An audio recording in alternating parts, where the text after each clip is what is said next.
Hello दोस्तों, मेरा नाम करण है। मेरी उम्र अभी 22 साल की हो चुकी है। मैं एक छोटे से गांव का हूँ। इंजीनियरिंग कॉलेज में एडमिशन हुआ तो पहली बार शहर आया। स्टेशन पर उतरा तो लगा जैसे कोई दूसरी दुनिया में आ गया हूँ। भीड़, गाड़ियाँ, तेज़ रफ्तार, सब कुछ नया था। पीछे देखा तो लगा जैसे मुर्गियाँ बंद पिंजरे में रहती हैं। एक कमरे में 4-4 बिस्तर। मैंने सोच लिया कि अलग मकान ढूंढूंगा। काफ़ी ढूंढने के बाद एक पुराना सा 2 मंजिला मकान मिला। नीचे 2 कमरे, एक छोटी किचन, एक बाथरूम। ऊपर मालिक मालकिन रहते थे। किराया भी कम था। मालिक ने कहा, बेटा ऊपर हम हैं, तुम्हें कोई तकलीफ़ नहीं होगी। पहली बार जब ऊपर गया किराया देने तो दरवाज़ा शिवानी ने खोला। मैं तो बस देखता रह गया। शिवानी ने साड़ी पहनी थी, नीली प्रिंट वाली।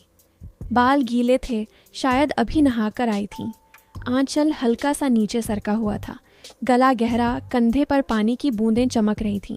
आंखें इतनी बड़ी कि लगा पूरा आसमान उनमें समा गया हो। होंठों पर हल्की सी मुस्कान। मैंने सोचा था कि मकान मालकिन कोई 45 से 50 की आंटी होगी, लेकिन सामने खड़ी थी एकदम फिल्मी हीरोइन जैसी औरत। उम्र शायद 30 से 32 के आसपास। मैंने हकलाते हुए कहा, नमस्ते, मैं नीचे रहने वाला हूँ, किराया देने आया हूँ। शिवानी ने मुस्कुराते हुए कहा, अरे आओ ना अंदर, इतने में ही शर्मा गए। मैं शिवानी हूँ, तुम्हारा नाम? मैंने कहा, मेरा नाम करण है। शिवानी ने हंसते हुए कहा, किराया बाद में दे देना, पहले चाय पी लो। मैं अंदर गया। घर बिल्कुल साफ सुथरा था। दीवार पर बड़ी बड़ी फ़ोटो लगी थी शादी की। राजेश अंकल सूट में, शिवानी लाल जोड़े में। दोनों बहुत खुश लग रहे थे, लेकिन अब अंकल दिन रात शराब पीकर सोते रहते थे। शिवानी ने चाय दी। चाय में इलायची की खुशबू थी। शिवानी ने कहा, तुम गांव से हो ना? चेहरा देखकर पता चल जाता है। मैंने कहा, हाँ, पहली बार शहर आया हूँ। शिवानी ने हंसकर कहा, कोई बात नहीं, मैं तुम्हारी माँ की तरह ख्याल रखूँगी। कुछ भी चाहिए हो तो ऊपर चले आना, दरवाज़ा हमेशा खुला रहता है। पहले हफ्ते तो मैं सिर्फ सलाम दुआ करता रहा। सुबह उठता तो शिवानी की आवाज़ सुनाई देती, बर्तन झाड़ू फिर गाने, पुराने वाले लता मंगेशकर के। कभी कभी मैं दरवाजे पर खड़ा होकर सुनता रहता। फिर एक दिन सुबह 6 बजे मैं नहाने गया। मोटर चालू की तो आवाज़ आई ही नहीं। पानी एक बूंद भी नहीं आया। मैं तौलिया लपेटकर बाहर निकला। गलियारे में शिवानी कपड़े धो रही थी। साड़ी घुटनों तक ऊपर चढ़ी हुई थी, पिंडलियाँ चमक रही थीं। पसीने से वो तरफतार थी। शिवानी ने मुझे देखकर कहा, क्या हुआ करण, ऐसे क्यों खड़े हो? मैंने शर्माते हुए कहा, पानी नहीं आ रहा। शिवानी ने हंसकर कहा, अरे मोटर का स्विच बंद है, मैंने रात को बंद किया था, शोर बहुत करता है, आओ मैं चालू कर देती हूँ। वो उठी, साड़ी और ऊपर सरक गई। मैंने नज़रें नीचे कर लीं। वो मोटर रूम में गई, झुककर स्विच ऑन किया। झुकते वक्त साड़ी का पल्लू नीचे गिर गया। मैंने फटाफट नज़रें फेर लीं।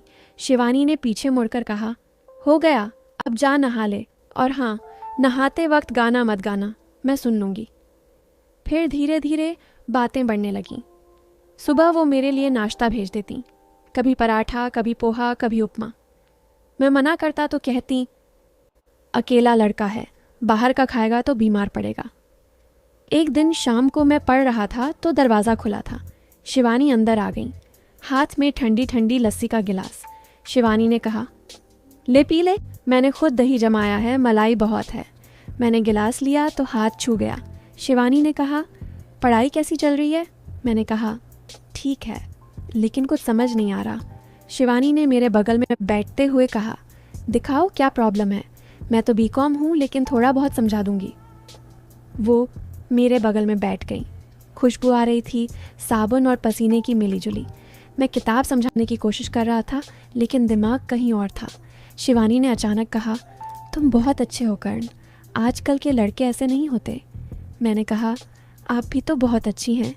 शिवानी ने मेरी आंखों में देखकर कहा, सच में? मैंने कहा, हाँ, आप बहुत खूबसूरत भी हैं। शिवानी चुप हो गई, फिर धीरे से बोली, ऐसी बातें मत करो, दिल डोल जाता है। फिर वो उठी और चली गई।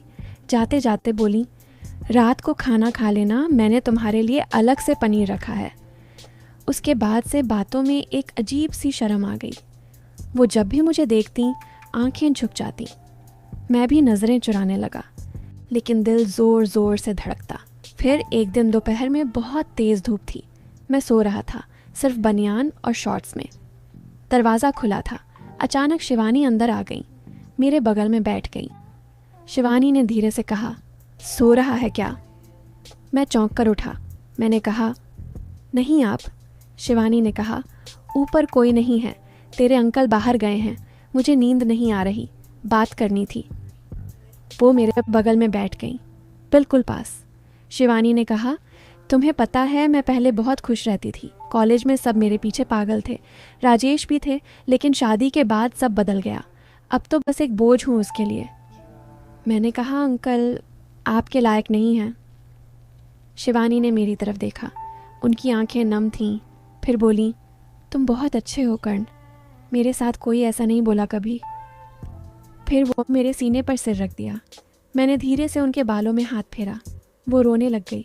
फिर रोते रोते वो बोली, कर्ण तुझे पता है तेरे अंकल मुझे शराब पीकर बहुत मारते हैं, मैं बहुत दुखी हूँ, मेरी सुनने वाला कोई नहीं, मुझे समझने वाला कोई नहीं। एक तुम मुझे अच्छे लगे इसीलिए मैं तुझे ये सब बता रही हूँ। वो ये सब बोलते हुए रो रही थी। मैंने उनको कहा, आंटी आप रोइए मत, मैं आपके साथ हूँ। तभी बाहर किसी ने हॉर्न बजाया। शिवानी चौंक कर उठ गई। शिवानी ने कहा, मैं वो जाती हूँ, कोई आया लगता है। उस दिन के बाद से हम दोनों के बीच एक अजीब सा तनाव रहने लगा। नज़रें मिलती तो शर्म आती, लेकिन बातें और गहरी होने लगीं। फिर एक रात करीब 12 बजे दरवाज़ा खटखटाया। मैंने खोला तो शिवानी खड़ी दधी थी, सिर्फ नाइटी में, पतली वाली, आंखें लाल। शिवानी ने कहा, कर्ण सो नहीं पा रही? ऊपर बहुत झगड़ा हुआ, उसने मारा है मुझे। मैंने उन्हें अंदर आने को कहा। वो अंदर आईं और मेरे बिस्तर पर बैठ गईं और रोने लगीं। मैं उनके पास बैठ गया, कंधे पर हाथ रखा और उसे चुप होने को कहा। मैंने कहा, रो मत, मैं हूं ना। शिवानी ने मेरे कंधे पर सिर रखकर कहा, तुम हो इसलिए जी रही हूँ कर्ण, नहीं तो कब की मर चुकी होती। शिवानी की आंखें लाल थीं, गाल पर नीले निशान साफ दिख रहे थे। नाइटी का कंधा फटा हुआ था। वो मेरे बिस्तर के किनारे पर बैठी थी और रोते रोते कांप रही थी। मैंने धीरे से उसका हाथ थामा। शिवानी जी, अब बस, आज के बाद ये सब नहीं चलेगा। वो मेरी तरफ देखी। आंसुओं के बीच उसकी आंखों में एक अजीब सा डर था और साथ में एक उम्मीद भी। कर्ण, मैं डरती हूँ, अगर मैंने कुछ कहा तो वो मुझे मार डालेगा। पिछले 5 साल से यही चल रहा है, मैंने कभी किसी को नहीं बताया। मायके वाले भी कहते हैं सह लो, घर टूट जाएगा। मैंने उसका हाथ और ज़ोर से पकड़ दिया। के बाद वो तुम्हें हाथ भी नहीं लगा पाएगा, मैं वादा करता हूँ। उस रात वो मेरे कमरे में ही सो गई। मैंने अपना बिस्तर उसे दे दिया और खुद फर्श पर चादर बिछाकर लेट गया। वो बार बार बड़दाती रही सोते सोते, कर्ण मत जाना कहीं। सुबह जब मैं उठा तो वो किचन में खेदे थी, मेरे लिए चाय बना रही थी। आंखें अभी भी सूजी हुई थीं, लेकिन चेहरे पर एक हल्की सी मुस्कान थी। तू सोता रहा, मैंने सोचा चाय बना दूं। मैंने कहा, आज से ऊपर मत जाना, जब तक वो घर में है तुम यहीं रहो।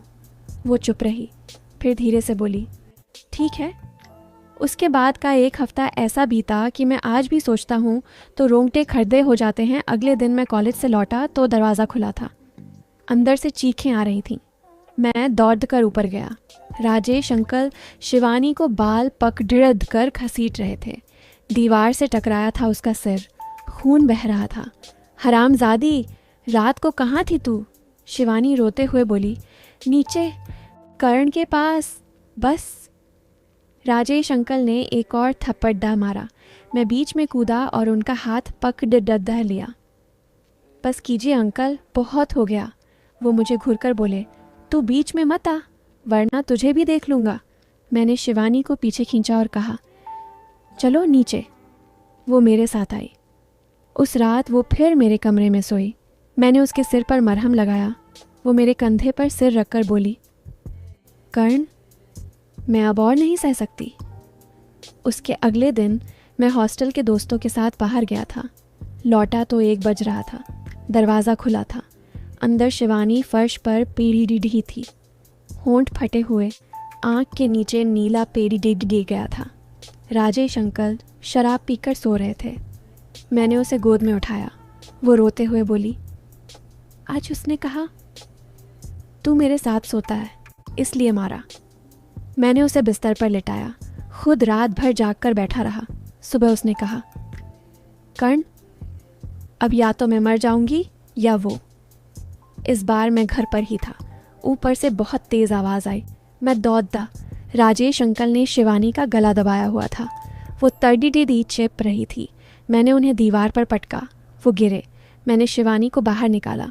उस रात वो मेरे सीने से चिपक कर सोई। सुबह उसने कहा, कर्ण, अब बस, मुझे बचा ले।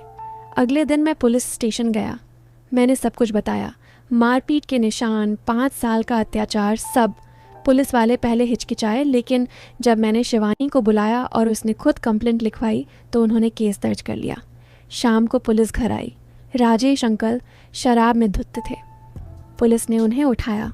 वो चिल्ला रहे थे, ये मेरी बीवी है, मैं जो चाहे कर सकता हूँ।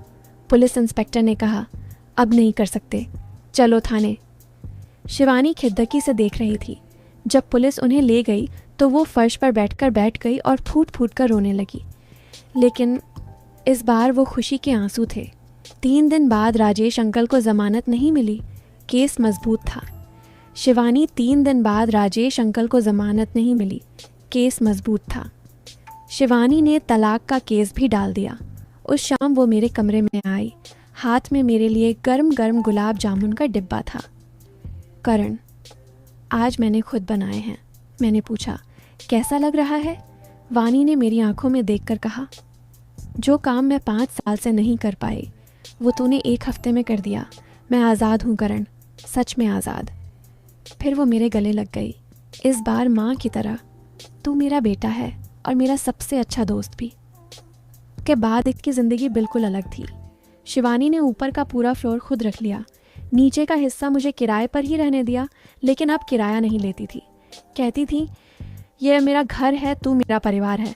सुबह वो मेरे लिए नाश्ता बनाती। मैं कॉलेज से आता तो उसके लिए फूल या चॉकलेट ले आता। शाम को हम दोनों छत पर बैठते, पुराने गाने सुनते। वो लता मंगेशकर चलाती, मैं नए वाले। कभी कभी हंसते हंसते लौटपोट हो जाते। एक दिन उसने कहा, जब तू इंजीनियर बन जाएगा ना तो सबसे पहली जॉब की पार्टी मेरे लिए रखना। मैंने कहा, पक्का, और तुम्हारी शादी भी मैं ही करवाऊंगा, किसी बहुत अच्छे इंसान से। वो हंस पीडी। अब शादी नहीं करनी, बस तुझे देखूंगी, तू मेरे लिए काफ़ी है। आज जब मैं पीछे मुद्दा कर देखता हूँ तो लगता है वो पुराना सा 2 मंजिला मकान, वो नीली प्रिंट वाली सादी, वो गीले बाल, वो रोते हुए आंखें और फिर वो हंसता हुआ चेहरा। सब कुछ एक सपने जैसा लगता है। लेकिन सच ये है कि शिवानी आज खुश है और मैं भी, क्योंकि कभी कभी ज़िंदगी में एक सच्चा दोस्त मिल जाए तो सारी दर्द भरी रातें भी सुंदर लगने लगती हैं। शिवानी और कर्ण आज भी उसी मकान में रहते हैं। ऊपर वो, नीचे मैं, दोस्त हैं, परिवार हैं और हमेशा रहेंगे। समाप्त।